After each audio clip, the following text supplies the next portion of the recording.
정도는 되지 않는 것 같습니다. 그런데 과연 이제 금리를 이걸 좀 급격히 높일 것인가 아니면 점진적으로 높일 것인가 하는 그런 이슈고요. 또 국제금리와의 차이가 크지도록 놔둘 것인가 그렇게 높일 것이냐 아니면은 국제금리를 감안할 것이냐 이제 자원 유출이 자유화된 상태에서 환율과 연관해서 이런 이슈들이 상당히 논점이 되는 것 같습니다. 그러면 아까 소개를 드렸습니다만은 조금 마감 시간 때문에 늦게 오셨는데 바쁘신 중에서 오늘 매일경제 경제부장으로 계시는 서정희 박사님 참석해 주셨습니다. 여러분들 큰 박수.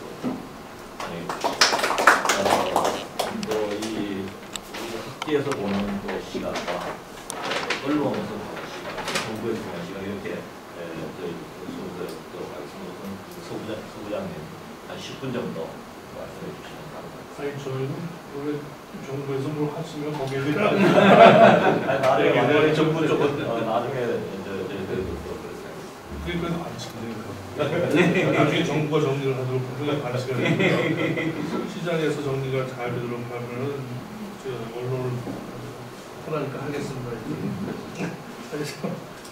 그래서 마감 시간이 시작이지 지금 한참 시간이라서 좀 늦었습니다. 죄송하게 생각하고요. 제가 토론회 몇 번 와봤는데 그번에는 좀 저널리스트한 토론회, 그러니까 이 퍼블릭 오디언스 하는 어떤 사람이 이거 오늘 보니까 많이 좀 반달인 토론인데 좀 준비를 해왔어야 되는데 좀 늦었고요. 오늘 좀 전에 보니까 홍준수 총재가 만장일치 여부는 작년부터 밝히는 모양인데 이번에 지금 만장일치는 아니었다고 그래서 거기에 대해서는 논란이 많은 내부에서 공통의 내부에서 이렇게 뉴스가 뛰고 있는데요. 얼마 전에 저는 개인적으로 우리 오정훈 교수님이 이 페이퍼를 며칠 전에 보내주셔서 그걸 보면서 나름대로는 제 나름대로의 리스폰스 기존에 생각해왔던 걸 제 칼럼에 한번 써보기도 했었습니다. 작년 말에 우리 옆에 계신 우리 윤정호 목사하고 이런 얘기하다가 공정 얘기를 또 꺼내셔서 왜 공정만 경쟁은 없냐고 저한테 그런 얘기를 했는데 항상 모든 걸 다 갖출 수는 없지만 정부에서 하시는 거 보면 이 정부 나름대로의 밸런스를 항상 유지하시려고 하지만 소위 말하는 우리 뭐라고 표현하면 좋을까요? 아카데믹하게는 뭐라고 하는 모르겠는데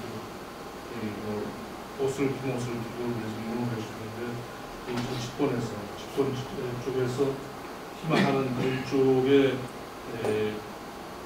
요즘 표현을 하면 퍼플리즘 뭔가 그쪽의 입장을 반영한 정책들이 나오기 마련이고요. 그것도 갖고 있는 어떤 부작용이라고 하는 것들은 시간의 문제지 결국은 나타나겠죠. 아까 우리 최 교수님 말씀대로 있지 않습니까?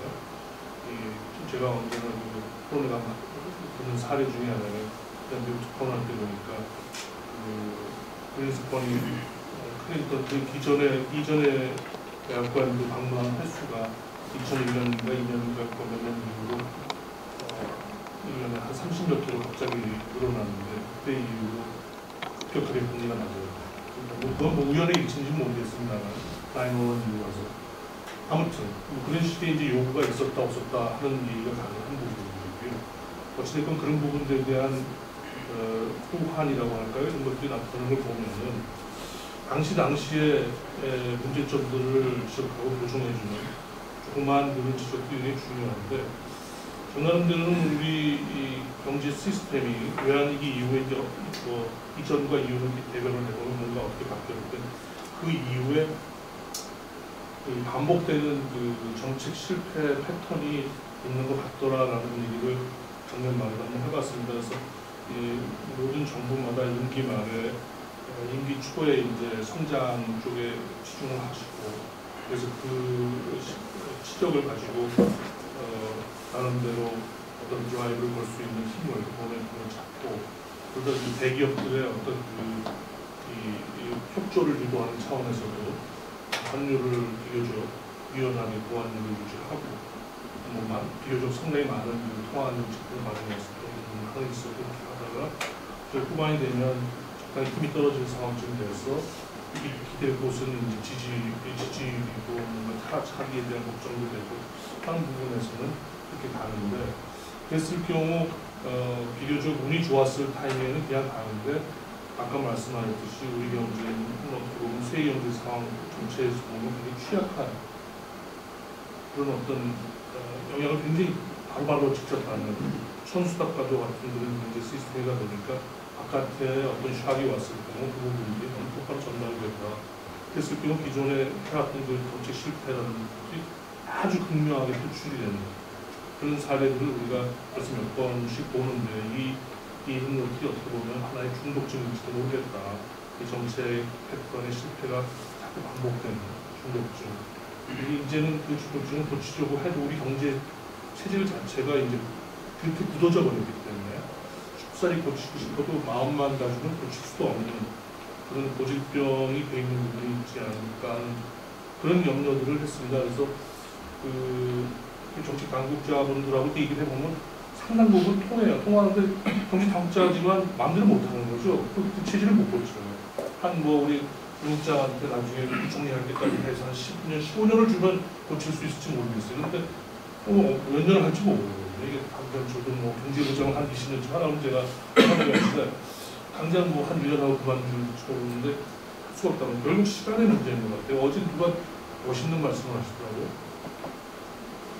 그 뭐랄까 뭐 정치도 그렇고 경제도 그렇고 다 불공평한데 신은 공평하다.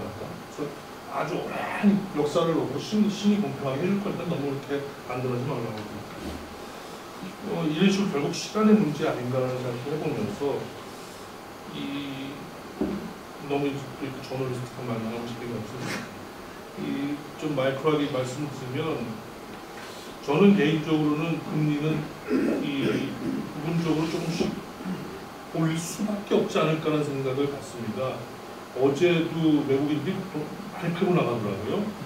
주시장에서 우리가 어떤 그 인텐셔널리 금리를 더 올리고 싶은 의지도 있겠습니다만 돈이 빠져나가는데 뭐 대책이 없는 거거든요. 돈이 막 빠져나간다든지. 그래서 뭐 채권 시장에서는 이미 많이 빠져나갔습니다만 주시장에서도 뭐 나름대로 자기들 이제 자기들 투자 전략인 것 같고 부분적으로 다시 돌아올 부분도 있을 것 같습니다만 적당히 우리가 그 부분들과 하나의 게임의 입장에서 맞추가다보면은 금리가 너무 또 뭐 무슨 이유를 들어서 너무 낮게 가져가는 것, 유지하는 것만으로 용서 나쁘지 않다. 그것이 이제 우리가 맞춰줘야 되는 그건 우리 의지가 포함된 부분이 한 20-30%고 나머지가 어떻게 보면 70-80% 아닐까라는 생각은 오히려 거꾸로 해봅니다. 우리가 강한 의지를 가진다고 해서 금리를 확 올려다 내려다 그렇게 되지 않지 않겠는가. 우리의 금리 정책의 자율성이라고 하는 것이 그렇게 넓지 않은 것 같다라는 생각을 해보고요. 인플레이션 타겟팅과 관련해서도 저 개인적으로 대단히 우리가 외환위기 이후에 가져가고 있는 타겟팅이 우리 경제에 작동하고 있는지 저는 잘 모르겠어요. 사실은 이 시스템이 작동하고 있는지. 그리고 작동하기 위해서 아까 코 인플레이션하고 CPI에 비해서는 우리 자산 가격 자체가 포함되지 않고 있고 포함시키는 방법을 어떻게 할지 연구조차도 지금 좀 어려운 상황입니다. 이 타겟팅 자체를 바꿔야 될지도 고민이고 이 자체를 가지고 우리가 어떤 금리를 올려야 된다 내려야 된다 그것이 아니지 않을까라는 생각을 많이 해보고요. 아무튼 아까 그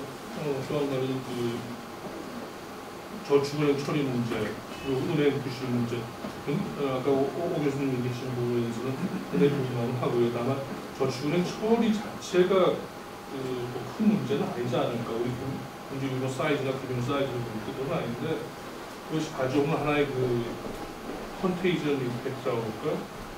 하나의 이제 이렇게 말이 되는 거예요. 남지 이런 그런 어떻게 처리할 게 한두 가지가 아니는데 저축은행 저게 본보기가 될 수 있을 것 같아요. 그래서 조금 원칙이 있는 그런 처리를 하지 않을 경우 다른 부분 처리에 영향을 미칠 수 있고 그런 것들이 영향을 미칠 수 있다는 생각 차원에서는 조금 원칙을 강조해 볼 필요가 있다는 개인적인 생각을 갖고 있고요. 금리는 잘 모르겠습니다. 또 환율 금리 우리가 어느 정도 자율성을 갖고서 움직일 수 있는 그런 변수인지 모르겠습니다만 조금 제 개인적으로는 적정한 선에서 맞춰 나가면서 너무 티격태격 말고 잘했으면 좋겠습니다. 이상입니다. 네, 감사합니다.